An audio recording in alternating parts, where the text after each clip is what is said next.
Посланник Аллаха, саллаллаху алейхи вассалям, несмотря на то, что был влиятельным, высокочтимым, серьезным, спокойным человеком, в то же время был мягким, склонным к согласию и дружеским отношениям. Шутил с людьми и младше, и старше себя, со своими сподвижниками.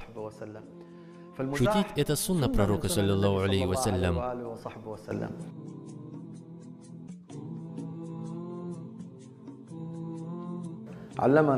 Посланник Аллаха, алейхиссаляту вассалям, обучил нас тому, чтобы в наших шутках не было лжи, айбата, издевательства, насмешек и тем более юрничания над религией.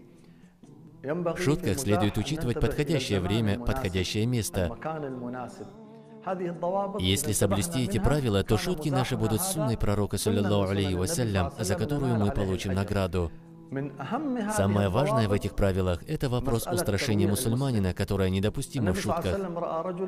Однажды пророк, саллаллаху алейхи вассалям, увидел, как один человек спрятал обувь своего товарища, а тот искал ее, и пророк, саллаллаху алейхи вассалям, сказал: «Кто устрашит мусульманина, того Аллах устрашит в судный день».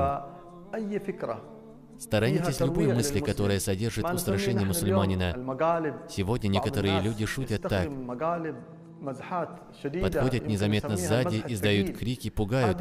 Это может создать человеку проблему физическую или духовную. Нужно обращать на это внимание и опасаться совершать подобное.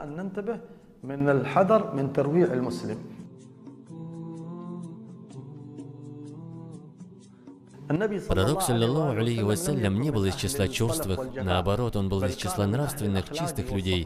Его шутки со сподвижниками были мягкими. Был один человек с суровым взглядом по имени Захир. Он приходил из пустыни на рынок продавать некоторые вещи. Пророк, саллаллаху алейхи вассалям, однажды, выйдя на рынок, увидел его, подошел сзади, прикрыл ему глаза и сказал: «Кто купит этого раба? Кто купит этого раба?»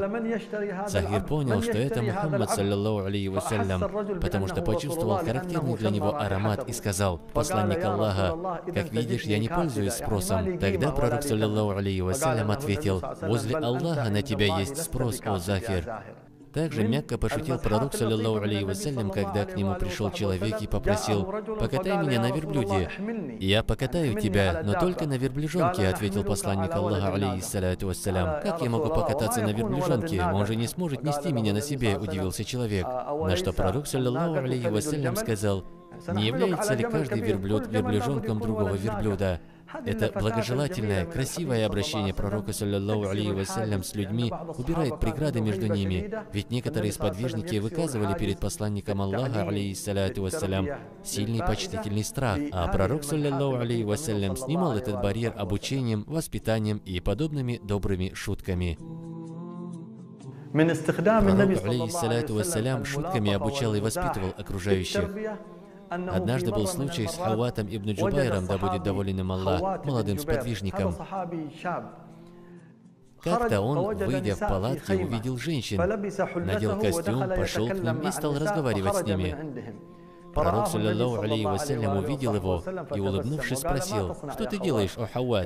Тот ответил: «О посланник Аллаха, мой верблюд убежал, и я расспрашиваю о нем». Пророк, алейхиссаляту вассалям, засмеялся и ушел. Затем пророк, саллаллаху алейхи вассалям, снова встретил этого сподвижника и спросил: «Как убежал твой верблюд, о Хавват?» Затем встретил его и во второй раз, и, смеясь, вновь спросил: «Как убежал твой верблюд, о Хавват?» Потом Хавват, да будет доволен им Аллах, говорит: «Я вошел в мечеть, а там посланник Аллаха, алейхиссаляту вассалям. Я знал, что он снова задаст мне тот же вопрос, и вступил в намаз. Пророк, саллаллаху алейхи вассалям, тоже вступил в намаз. Я удлинял молитву, а пророк, саллаллаху алейхи вассалям, быстро помолился. Я про себя подумал: признаюсь пророку, саллаллаху алейхи вассалям». Пророк, алейхиссаляту вассалям, смеясь, снова спросил: «Как убежал твой верблюд, о Хавват?» «О посланник Аллаха, верблюд мой не убегал, дело было так и так», — ответил Хавват. Пророк, алейхиссаляту вассалям, засмеялся, а у сподвижника ушла из сердца эта болезнь, желание посещать собрание женщин.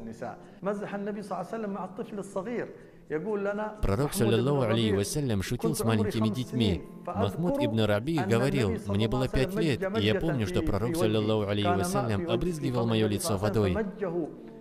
Пророк, саллаллаху алейхи вассалям, набирал в рот воду и обрызгивал ею лицо этого ребенка. Потом даже сподвижники говорили, что мальчик из-за этого стал талантливым.